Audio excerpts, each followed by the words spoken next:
Hi, welcome to 9.9 Comics with Chris and Kyle. I'm Kyle. And I'm Snapless Chris. Snapless Chris. Okay, I like it. And today we're going to be talking about comics getting released October 3rd, 2018. I get to start things off with the big two this week, starting out of Marvel Comics with a Donny Cates title we all know and love, Cosmic Ghost Rider #4. This is also a big deal because of the Max Lim Marvel Battle Lines variant. It is the first Marvel Battle Lines variant to be released. It looks amazing. This specific cover is already backorder, not stocked. So what's been printed and sent out is what's been printed and sent out. So make sure you get your copy. And this is a continuation of the Cosmic Ghost Rider storyline. I hope you've been keeping up with it. We also have, out of Marvel Comics, What If, Spider-Man #1. So this is out of Marvel's What If series. They've done it before, and they're doing a new one. With Spider-Man, it's what if Peter Parker wasn't the one bitten by the radioactive spider? What if the person who got bit was someone who didn't live by the mantra of, with great power comes great responsibility? What if that person was an egotistical bully who was only interested in taking care of himself? That's right, what if Flash Thompson became Spider-Man? I feel like we kind of got that, but maybe not from high school Flash Thompson's perspective. He became Venom, which is technically Spider-Man. Yeah, and then Anti-Venom. Does that mean stuff. Peter Parker gets his legs blown off in Afghanistan? Oh, God. Probably not, because he was a nerd and Flash Thompson was a jock. So, yeah. Moving on from there, we have a new #1 out of Marvel Comics. It is an X-Men comic with cover art for issue 1 by J. Scott Campbell. So definitely want to get this. It's X-Men Black Magneto #1. So Magneto is back, and so is Chris Claremont. For years, Magneto has done everything he can to achieve his goals for mutant domination. But now Magneto has declared that enough is enough. So what revolutionary plan does Magneto have that will change the face of mutant kind? And will anyone be able to stop him? Will anyone want to? Plus includes part 1 of X-Men Black Apocalypse, the backup story by Zach Thompson, Lonnie Nadler, and Geraldo Borge. I wonder what he has to do has something to do with metal. Probably. Moving on, we have an Infinity Wars tie-in, Infinity Wars Sleepwalker #1 of 4, written by Chad Bowers and Chris Sims, and art and cover art by Todd Nauk. Deep in the mind of man, in the ephemeral land of dreams he lurks. The Sandman, no, the Sleepwalker, a guardian of the mindscape, a realm threatened by the disruptive power of the Infinity Stones. But when all reality becomes warped in Infinity Wars, can Sleepwalker find the help he needs to save us all? Well, hopefully. Right. Also out of Marvel Comics this week, we have one I'm super excited for. Superior Octopus #1. It is a Spider-Geddon tie-in. And Doc October starts here in this Spider-Geddon tie-in. Doc Ock has set up shop in San Francisco as San Francisco's protector, but you won't believe his methods. Some of Otto Octavius' new superhero strategies may make Spider-Man regret letting him free, but the good doctor swears that he's the Superior Octopus. Throwback to Superior Spider-Man days. Written by Christos Gage, art by Mike Hawthorne, and cover art by Travis Charest. Will change the way you look at superhero comics.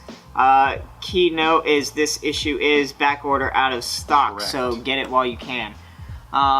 Moving on from there into DC Comics, we have a Justice League Dark tie-in because of the big arc going on in Justice League Dark right now. And it's Wonder Woman and Justice League Dark, The Witching Hour #1, written by James Tynion, and art and cover art by Jesus Marino. Maybe it's Jesus. I'm not really sure. Just in time for Halloween, it's The Witching Hour, a 5-part weekly event that will rewrite the future of DC's magical heroes. Hecate, the witch goddess of magic, always knew a day would come when the monsters she stole her magic from would return. Now she must activate the witch mark, humans within whom she secreted vast stores of power, and the most powerful of the witch marked, Wonder Woman. So this actually is really tied into the most recent issue of Justice League Dark that came out. If you haven't picked one up, I suggest going back and getting it, because this is going to be leading into big events going on. We also have Green Arrow number 45. It's a foil cover. It's also a big Heroes in Crisis tie-in. If you don't know why, you're going to have to come back and pick up a Heroes of Crisis number 1, because some big stuff has happened in it. And cover art by Alex Maleev. Man. Cover art by Alex Maleev, coming over from his infamous Iron Man days with Brian Michael Bendis, jumping ship to DC like a trooper. In this Heroes in Crisis tie-in, Oliver Queen is forced to take a hard look at himself and evaluate his method after he fails one too many times trying to do the right thing. It's a dark, depressing stroll down memory lane for the Emerald Archer, as Oliver must comes to grips with how he's hurt the people around him. This issue guest stars members of the Justice League and the Titans, but are they there to console Ollie or condemn him? And there's a reason why he's taking a trip down memory lane. You will find that out in reading Heroes in Crisis. Correct. So make sure to come pick one up. Moving on from there into Marvel Comics again, we have As Guardians of the Galaxy number 2, still written by Cullen Bunn. This was an incredibly popular run. It's doing really well, and we've talked about it before, and because we have such a big week, I'm just going to sort of glaze over it. Deathstroke number 36 out of DC Comics, with cover art by Francesco Mattina for the variant cover. This is starting the new Arkham run. Deathstroke Arkham starts here after being declared criminally insane. Deathstroke is committed to the infamous Arkham Asylum. Oh, this is going to be fun. Yeah, right? It isn't long before the hunter becomes the hunted, as Slade, powerless and weaponless, is targeted by some of Gotham City's most wanted. But after initially mocking and contravening the system meant to help him, Deathstroke learns that his only hope for survival may be to confront his own inner demons. Now, specifically, the variant by Francesco Mattina is backorder, not stocked. But you're definitely going to want to pick this up, because it is a pretty big deal that Deathstroke's in Arkham, where he belongs. Moving on from there, we have the Batman number 56, with cover A being a foil, written by Tom King, art and cover art by Tony S. Daniel. That's right, the cover art foil is Tony S. Daniel, as well as the interior art being Tony S. Daniel. So this is going to be a beautiful piece to pick up. It is also following Batman 55 and the events that happened in that, sort of touching back down on what's going on with Nightwing, without spoiling anything. The Dark Knight's looking to drop both the hammer and sickle on the KG Beast, whose rampage across Gotham City takes a toll on Nightwing when he's injured in the fray. Blaming himself for his ward's fate, Batman gets grimmer than usual and vows to take the Russian assassin down like the Berlin Wall. Yes. Mr. Gorbachev, tear down that wall. Is even Gotham City ready for that much violence? The streets will run red like borscht if the Dark Knight gets his way against the Soviet scourge. Again with the borscht. Oh, God. Well, at least I'm hoping they don't do what they did originally and just lock him in a sewer, but we'll see. I hope it gets a lot darker. We will see. Moving on to the independents on my side, we're going to start out with Zenescope Entertainment. What are you doing? We're going to start out with Zenescope Entertainment's release of Ripley's Believe It or Not, number one. Believe it or not. A 45-page anthology of some of the most phantasmagorical. Wow, that's a word. That's a big oddities word. in the Robert Ripley collection, written and illustrated by they Way really to read yeah, a typo. They don't. No, I'm going to point it out because they need to proofread this stuff. An equally mind-blowing mix of comic book legends and rising stars. You'll have to see it to believe it. A Or tale not. as old as Beauty and the Beast, written by Howard Mackey and illustrated by Hakan Yedin. I've been working on the railroad. I've been working on From the Phineas Cage, the man who survived a railroad spike through his head, God written by dang. Fox Kavanaugh and illustrated by Daniel Main. The Ride of His Life, The Dead Man Who Won a Horse Race, written by Dale Madam. I guess so. Mother Nature blew her stack when Caledra volcano. The Yellowstone Volcano That Could Wipe Us All Out. Written by Victoria Rao and illustrated by Pat Prodek. And 49 Lives, The Cat Who Could Predict Death. I've heard about this one. Written by Ben Mears and illustrated by Marcelo Bizel, and 5 illustrated fun fact pages, featuring more juicy tidbits about the stories within this issue and Robert Ripley himself. It's exciting. That's a lot of stuff happening in one book. If I took it to the Ripley's Believe It or Not Museum in Orlando, I'd get it signed. Believe it or not. Moving on, getting into Antarctic Press, we have William the Last, #1. This is a really good one, guys. Written and art by Brian Shearer. A young boy grows up with his grandfather on a deserted island. Upon his grandfather's death, he climbs to the top of the island mountain to find himself in a land where the people are in hiding. A tyrant rules, and his own name has been forbidden from being spoken. He is William the Last. So this sounds really interesting. Does everybody just call him Bill? Billiam. Billion the Last. William the Last. So I'm really interested in the storyline on that one. It is a new #1. Moving on to Boom Studios, we have Sparrowhawk #1. This is a bunch of #1s today, guys, especially on my half. Teen Victorian Fiery Fight Club. What? As the illegitimate daughter of a naval captain, Artisma has never fit in with her father's family, nor the high-class world to which they belong. However, when she is targeted by the Fairy Queen and pulled into another realm, she has no choice but to try and save the world that has always hated her. Written, Delilah S. Dawson from Lady Castle, Star Wars Forces of Destiny, and the artist Matthias Basler from The Claw and Fang. Present a beautiful, gripping tale perfect for fans of Labyrinth and Priceless. Princeless? Princeless? Yeah, Princeless, sorry. There's a lot of typos in that. And moving on to Dark Horse Comics, we have Death Orb #1. With a motorcycle. Written by Ryan Ferrier, art by Alejandro Aragon, and Chris O'Halloran, cover art by Alejandro Aragon. Writer, an axe-wielding wasteland survivor, carves a bloody path across a war-torn North America ruled over by the Lords, the mysterious father, and their cult followers as he searches for his abducted wife and child. Information from one of Father's hired mercenaries could lead Ryder to his family if the Lords don't take him out first. Sounds like Mad Max. Witness me! But it's called Death Orb. No. And moving on, we have Look Joint #1 of 5. Yeah, it is Juke Joint. Juke Joint. #1 of 5 out of Image Comics. This is written by T. Franklin and art and cover art by Alitha Martinez. T. Franklin from Bingo Love and Alitha E. Martinez for Black Panther World of Wakanda team up for a timely horror series from the Deep South.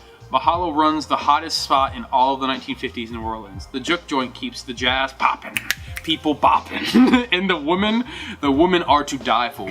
There's only one rule: keep your hands to yourself. But some men think rules don't apply to them, and Mahala and her coven of slain women enjoy reminding them that they most certainly do. So there's definitely going to be some ladies killing dudes in this comic. Lots of blood. The cover itself looks like cannibalism. Yes, it's pretty crazy. It's pretty gruesome. Yeah. Not for children. Dang you, Windows. Moving on. Also out of Image, we have Blackbird #1. This is going to be a really big one, guys. It is a Diamond Gem of the month. So...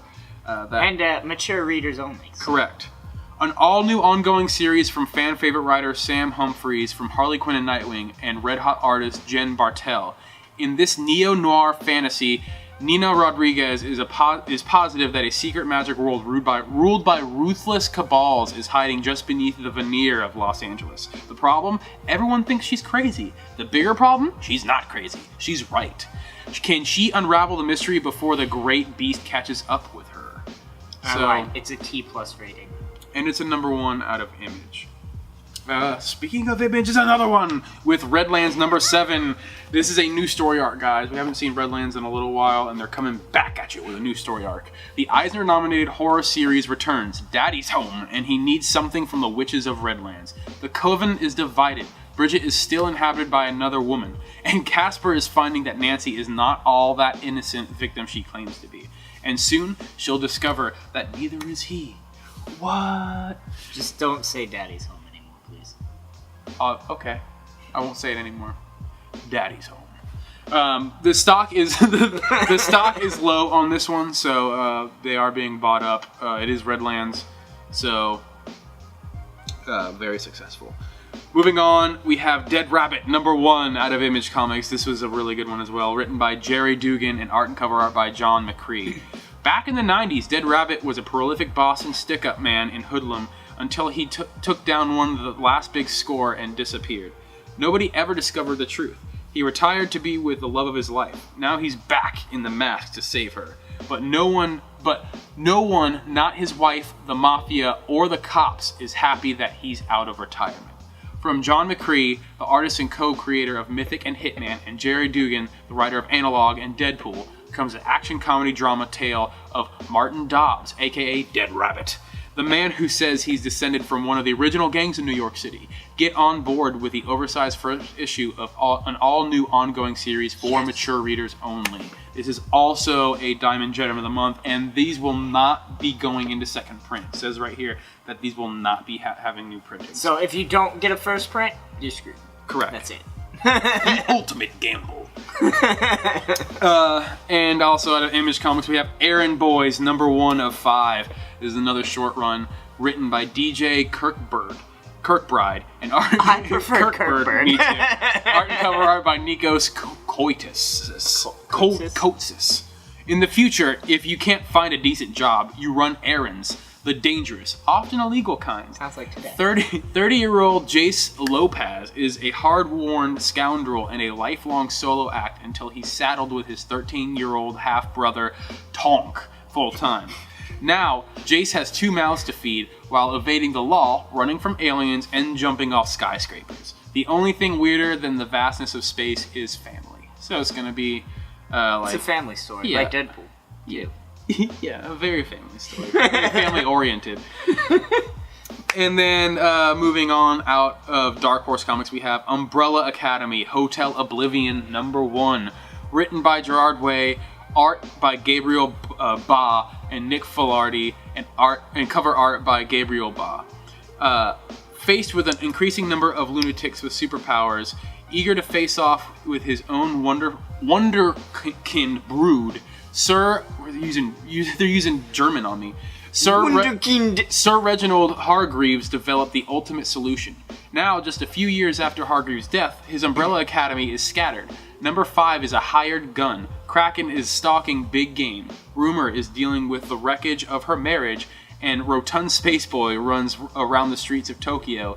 Vanya continues her physical therapy after being shot in the head, and no one wants to even mention Seance until issue #2.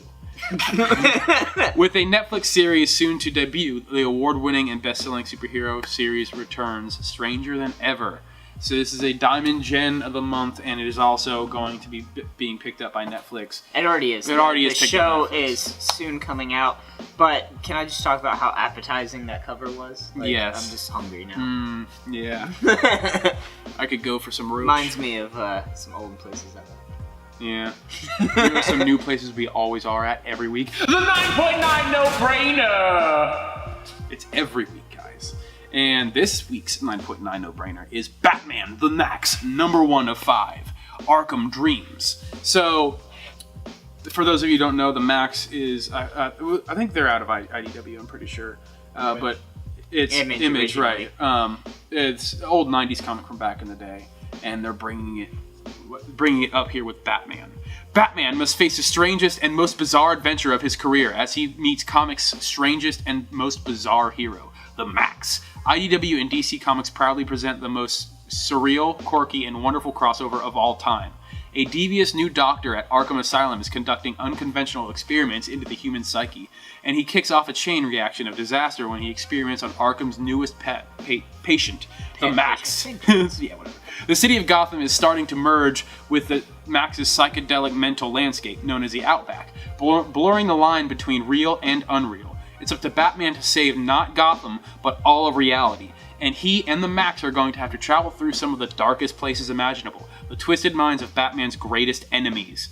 So that's gotta be fun. Yeah, so this is gonna be Batman and the Max jumping into different villains' minds and just battling through realities. So it's gonna be pretty awesome. It's of course a Diamond Gem of the Month, as well it should be. and it's written and art and cover art by Sam Keith, the guy who created the Max. Alright, so getting into the honorable mentions, we are going to have as Guardians of the Galaxy, number 2. Border Town, number 2. Death of Inhumans, number 4. Yes. Die, Die, Die, number 3. Dissension, War Eternal, number 1. House Amok, number 2. Magic Order, number 4. Shatterstar, number 1. TMT Macro Series, number 1. Typhoid Fever, Spider-Man, number 1. United States vs. Murder, Inc., number 2. And of course, my favorite Walking Dead, number 184. You already know that's your favorite issue? It hasn't even come out yet. I know, but yep, I'm a shill. I'm a Walking Dead shill. I know you are. It's funny, because for the longest time I had a Walking Dead keychain. I hated the show. Never read the comics, really. I stopped at Trade 2, and I moved past that finally. Existential troll. What issue are you up to? I'm up to All Out War Part 2. Okay, so he read a lot. I was giving him I would read like 3 trades every 2 days. Yeah. And be like, I need more. I'm like, sure, bro. Nerd out with me. But that's really it for this week. Thank you for watching. Remember to like and subscribe. And if you guys, we've been knocking out with the 9.9 no-brainers recently, especially with Batman Damned. That comic has blown up. I'm so glad I have one of each cover. Yeah, we sold out before I was in. Money in the bank. Yeah. Money in the bank. Yeah. If you got one, you did very well. I love it almost as much as I love Lamp.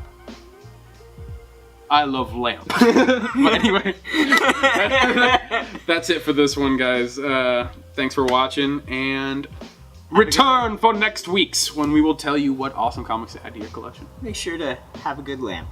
Have a good lamp.